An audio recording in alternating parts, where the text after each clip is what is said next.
तो first question क्या है? बी मेरे को ध्यान नहीं है, वो मोबाइल में है इसका आंसर चेक करते हैं। चलो मैं सॉल्व करवा रहा हूँ। एडवांस 2000 का क्वेश्चन है, ये 2000 का और ये भी 2000 का क्वेश्चन है। चलिए इधर देखते हैं। आइए फर्स्ट क्वेश्चन है, क्या है if the normal to the curve y equal to fx at the point 3, 4 makes an angle of 3 pi by 4 with the positive x axis। ये बहुत आसान क्वेश्चन है नहीं? जो नॉर्मल है वो x एक्सिस के साथ कितना एंगल बना रहा है? 3 pi by 4। ठीक, तो इसका मतलब क्या हो गया कि स्लोप ऑफ नॉर्मल जो होगा वो tan 3 pi by 4 होगा, मतलब कि -1 हो गया। ठीक, अब स्लोप ऑफ टेंजेंट कितना होगा? देखिए 3 पाई बाई 4 पे ही नॉर्मल का स्लोप दिया हुआ है। ठीक, तो टेंजेंट का इसी पॉइंट पे स्लोप कितना आएगा? 1 आ जाएगा। ठीक है ना? तो D will be the answer. सही है। चलिए आगे बात करते हैं। The points on the curve where the tangent is vertical. Curve के ऊपर ऐसे कौन से पॉइंट्स होंगे जिस पे टेंजेंट जो है वर्टिकल होगा? टेंजेंट वर्टिकल है, इसका मतलब क्या हो गया? Slope is undefined. ठीक ना? स्लोप क्या होगा? अनडिफाइंड होगा। तो कर्व क्या दिया है? y cube plus 3x square is equal to 12y। ठीक, 3y square into y dash 6x 12y dash. ठीक है ना? कोई तकलीफ किसी को? चलिए, तो y डैश क्या होना चाहिए? 6x upon 12 minus 3y square. ये गलत है? मैं इसको राइट साइड लेके चला गया, 6x अपॉन ये और 6x अपॉन बल्कि 3 कॉमन आ गया तो 4 माइनस y। ठीक, तो इस कर्व के ऊपर ऐसे कौन से पॉइंट्स होने चाहिए जहां पे टेंजेंट जो है वो वर्टिकल हो, यानी टेंजेंट का स्लोप अनडिफाइंड। अनडिफाइंड स्लोप होने के लिए क्या होना चाहिए? नीचे वाला पार्ट जो है denominator that should be equal to 0। तो आपको क्या मिला? y इज इक्वल टू +2 और y इज इक्वल टू -1। तो यानी कि आंसर या तो a होगा या d होगा। ठीक है ना? समझ में आ रहा है? ठीक, तो y इक्वल टू +2 और -2 आया। चलिए y की वैल्यू रख देते हैं। ठीक है ना? तो y का वैल्यू रखेंगे +2 जब रखते हो आप तो कितना आ जाएगा? 3x square is equal to 12y minus y cube. यही है ना? तो कितना हो जाएगा? 36 माइनस कितना? 8। ठीक, तो ये कितना आया? 28। तो 3x square is equal to 28। तो x स्क्वायर कितना आया? 28 अपॉन 3। 28 तो कितना होगा? 2√7 हुआ ना लगता है, अपॉन √3। तो y इक्वल टू जब 2 आ रहा था तो 4 अपॉन √3 है। नहीं तो ये वाला तो नहीं आ रहा है। चलिए y इक्वल टू -2 रख के देख लेते हैं तो कितना आ जाएगा? x स्क्वायर 1/3 -2 जब रखोगे तो -24। ठीक है, और प्लस का कितना? 8। सही है। तो ये कितना? -16/3। तो x स्क्वायर तो -16/3 होगा ही नहीं। ये गलती क्यों हो रही है? 3x square is equal to 12y minus y cube भी होगा ना?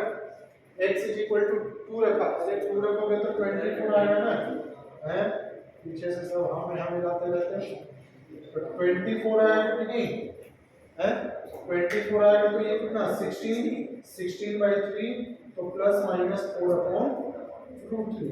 सही हो गया? यहाँ देख लेते हैं, यहाँ तो लगता है ठीक लिखा था ना? y इक्वल टू -2 रखेंगे तो -24 प्लस 8, तो ये वाला पॉसिबल नहीं है, तो A इज द आंसर। उदय समझ में आ गया? पक्का? झूठ तो नहीं बोल रहा है? इसको कैसे करेंगे? देखिए इस टाइप के सारे क्वेश्चन तो मैं करवा चुका हूं, अभी देख रहे हो ना, ऐसा तो नहीं है कि क्वेश्चन कोई अलग टाइप का आया हुआ था। ठीक, क्वेश्चन नंबर 28,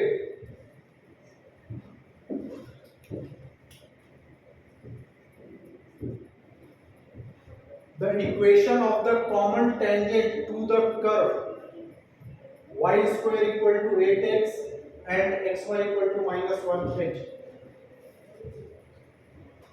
क्वेश्चन समझ में आया? हमें एक ऐसे लाइन का इक्वेशन फाइंड करना है जो दोनों कर्व का कॉमन टेंजेंट हो, मतलब दोनों के ऊपर टेंजेंट हो। समझ में आ रहा है कि नहीं?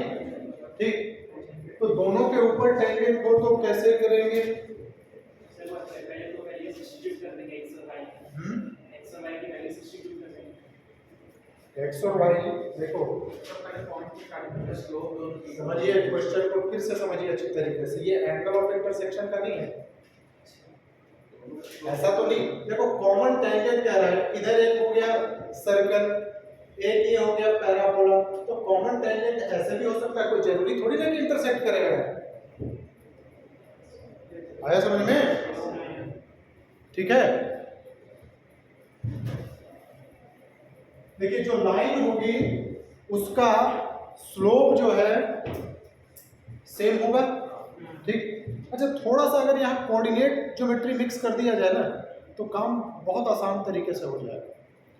आप लोगों को अगर याद होगा तो मैंने बताया था y² = 4ax पे अगर कोई लाइन टेंजेंट है, अगर कोई लाइन टेंजेंट है तो कंडीशन ऑफ टेंजेंसी जो था, condition of tangency C = a/m।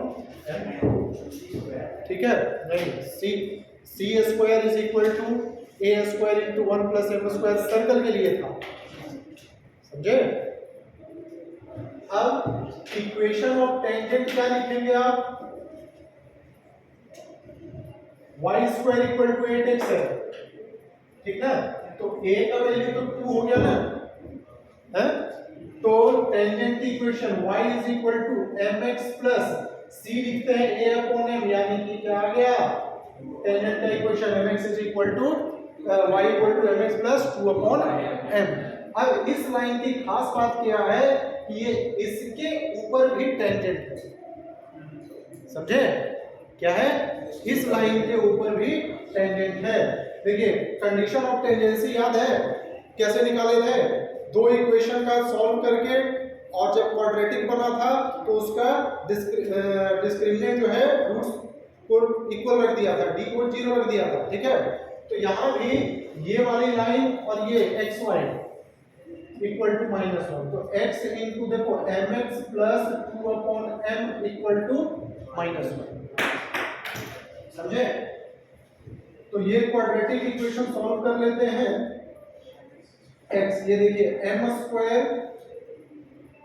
x + 2/m था, तो ये -m हो जाएगा कि नहीं हो जाएगा? पहले तो ये कर लिया। ठीक, अब बताइए m² x² + 2x + m that should be equal to 0। किसी को कोई तकलीफ इसमें नहीं ना? अब ये जो क्वाड्रेटिक इक्वेशन आया है इसका डिस्क्रिमिनेंट क्या होना चाहिए? 0। क्यों होना चाहिए? सोचो, कोई लाइन है, जैसे देखो ये एक लाइन है, ये सर्कल है, ये लाइन जो है आपका अगर इसको दो जगह पे कट करेगा तो दो अलग अलग रूट्स आएंगे, एक ही जगह पे कट करेगा तो सिंगल रूट आएगा, यानी कि roots are real and equal. ये सब मैं सर्कल में करा चुका हूं। ठीक, अगर कट करेगा ही नहीं तो डिस्क्रिमिनेंट लेस देन। तो ये वाली लाइन जो है इसके ऊपर तो टेंजेंट है, इसी के कंडीशन ऑफ टेंजेंसी से मैंने ये लाइन का इक्वेशन लिखा है। अब ये लाइन इस कर्व के ऊपर भी टेंजेंट है, तो यानी कि कर्व और लाइन का पॉइंट ऑफ कांटेक्ट सिंगल आ रहा है, एक ही पॉइंट पे कर्व लाइन जो है कर्व को कट कर रहा है।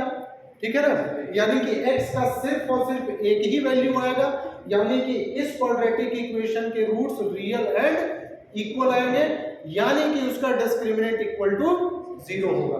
तो डिस्क्रिमिनेंट निकाल लीजिए, क्या आ जाएगा, d क्या होता है, b स्क्वायर माइनस 4ac होता है ना, तो b स्क्वायर ठीक माइनस 4ac, तो 4m square into m equal to कितना आ गया भाई, 0 आ गया ना, तो m cube is equal to 1 आया ना, तो m कितना मिल गया, 1।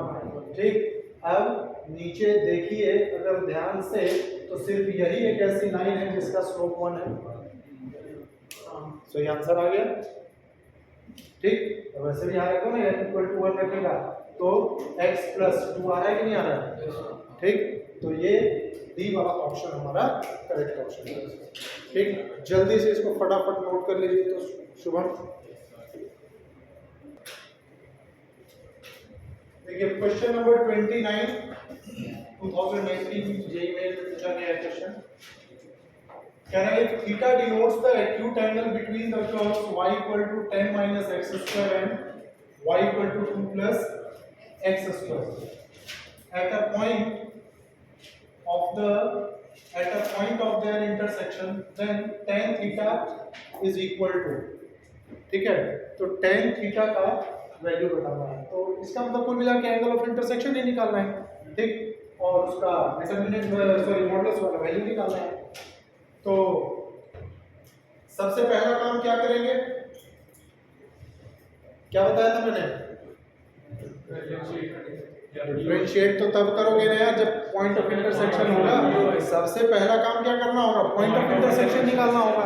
तो पॉइंट ऑफ इंटरसेक्शन के लिए देखिए y equal to 10 minus x square है और एक है 2 प्लस एक्स स्क्वायर, ठीक है ना, तो दोनों के y को इक्वेट कर लेते हैं।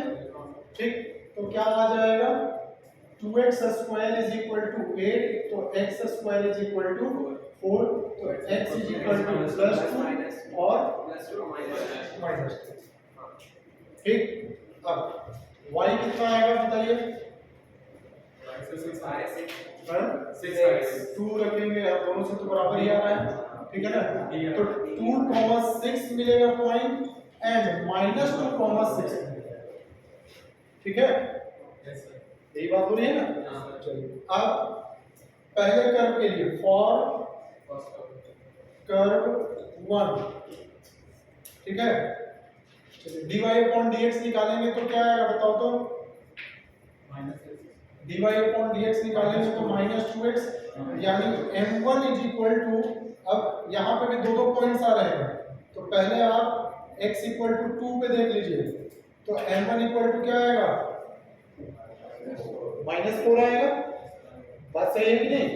ठीक, अच्छा सेकेंड कर्व का dy upon dx for curve 2, तो dy अपॉन dx कितना आएगा भाई, 2x है। ठीक, तो इसी पॉइंट पे स्लोप कितना मिल गया तुमको, 2 into 2 सॉरी 4 ना, 4 है, समझे, किस पॉइंट पे निकाला हमने, पहले x इक्वल टू 2 पे निकाला। ठीक, तो अब बताइए tan थीटा क्या होना चाहिए, m1 minus m2 upon 1 plus m1 into m2, तो कितना हो गया 4 और ये माइनस 8 हुआ ना ऊपर और नीचे 16 हुआ, तो 8 अपॉन 17 आया, ठीक है, तो 8 अपॉन 17 मतलब कि डी वाला आंसर होगा।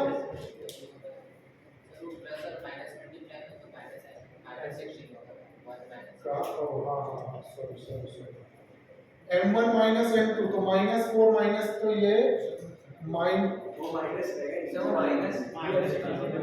तो ये हो गया है ना, तो 8 अपॉन 15, देखिए अभी कितना बड़ा हादसा हो जाता है, राइट, बी। चलो ठीक, अरे शुभम बड़ा कुछ हो रहा है, आंसर नहीं, उससे ज्यादा कुछ इसलिए हो रहा होगा कि सर से गलत हो गया और क्या। चल अब ये देखो at x equal to minus 2 बताइएगा भाई, m1 कितना आएगा इस बार में से क्या वो सर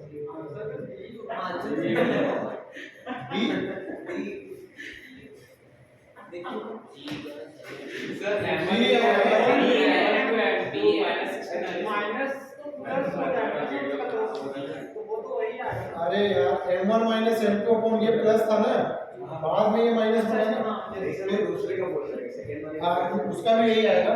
देखिए एट x इक्वल टू -2 करेंगे तो ये वाला तो 4 आया, ठीक, और अगले वाले का क्या आ जाएगा -4, तो फिर से कंडीशन तो वही होगा, तो 8/15 b वाला ही आंसर होगा।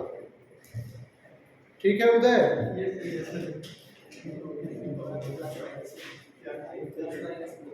चलो हो गया, आगे देखते हैं। देखिए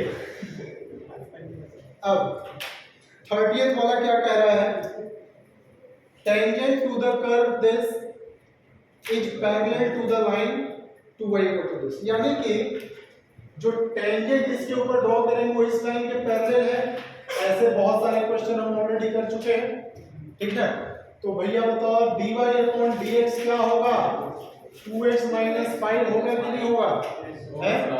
इस लाइन का स्लोप कितना है, देखिए लाइन है 4x minus 2y plus 1 equal to 0, slope होता है माइनस a अपॉन b। देखिएगा गलती तो नहीं हुई है ना, प्लस माइनस की गलती करने में तो मैं एक्सपर्ट हूँ, है।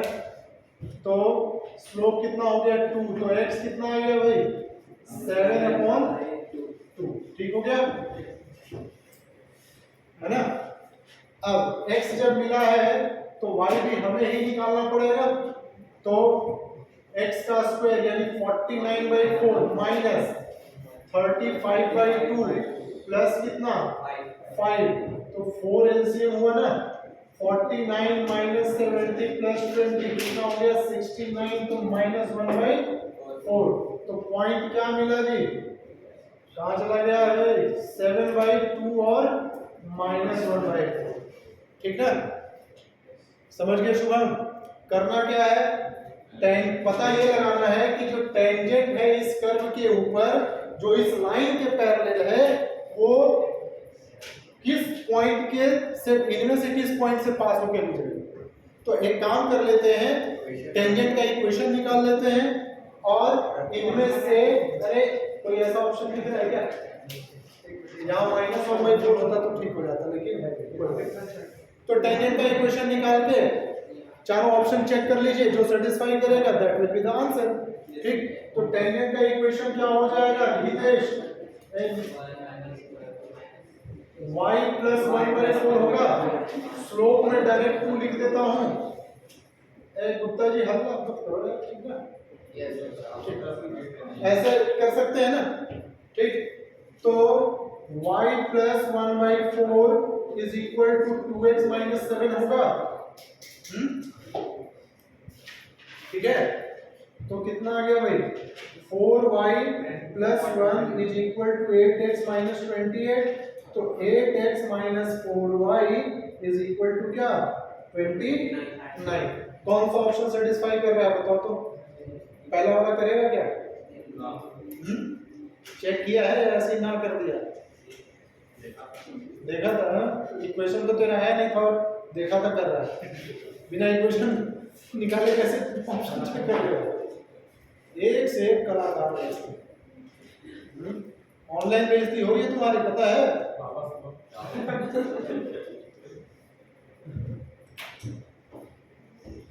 तेरा फोटो भी इसमें ऐड कर दूंगा, यही है पूरी दुनिया देखेगी।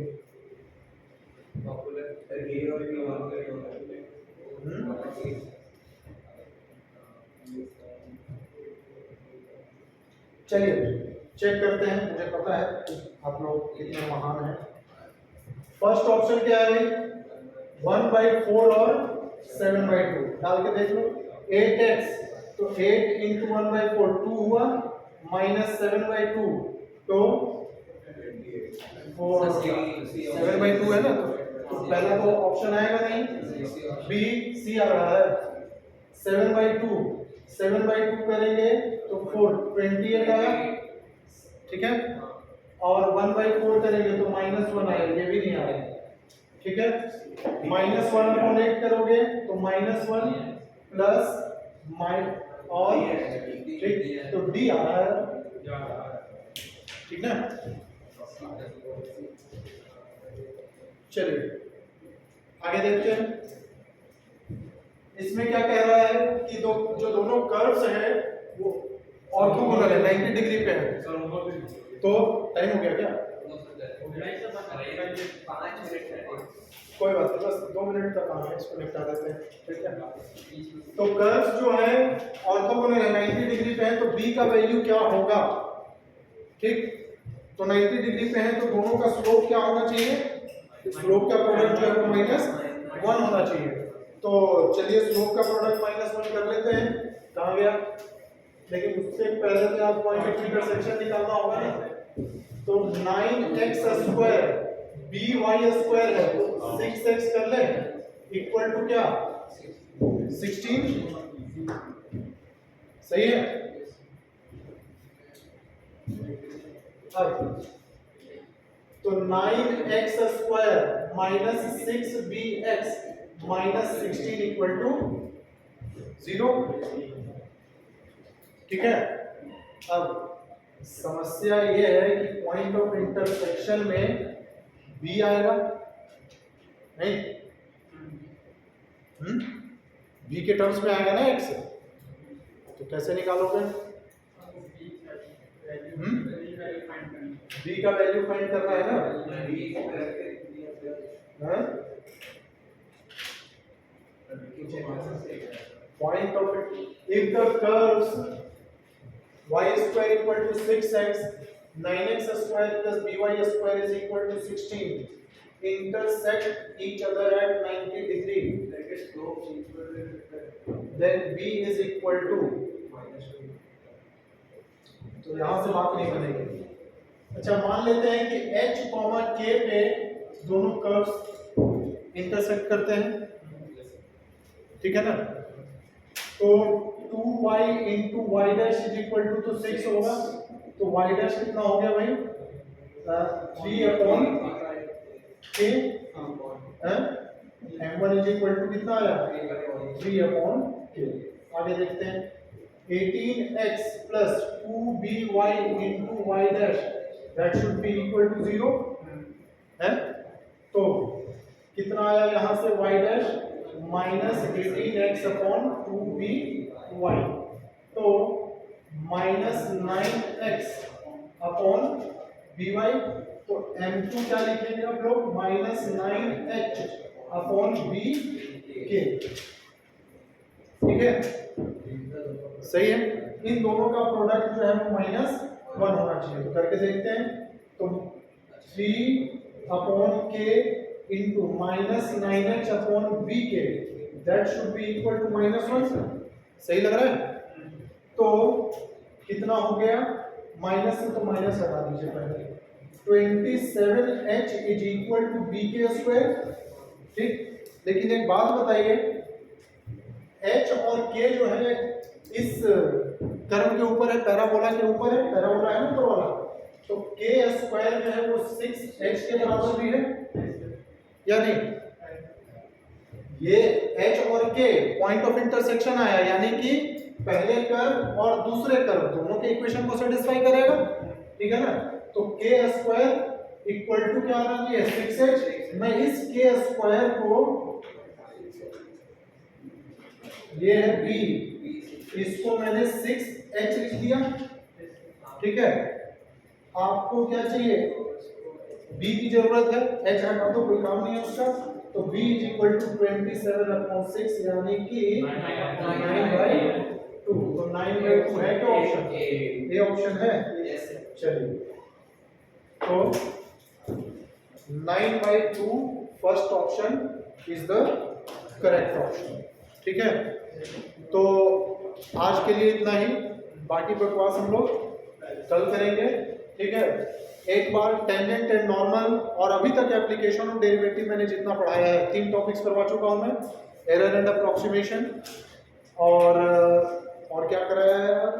Derivative and rate measure, tangent और इंक्रीजिंग डिक्रीजिंग नहीं, वो तो मैंने सुबह वाले बैच में बताया, ठीक है। तो इन तीनों को फिर से एक बार रिवाइज करके आ जाइएगा, ठीक। अब 2-3 दिन हम लोग जो है जितने भी प्रीवियस ईयर्स के क्वेश्चंस हैं उसको करें, ठीक है। तो इसको नोट कर लीजिए, बाकी फिर कल मिलते हैं।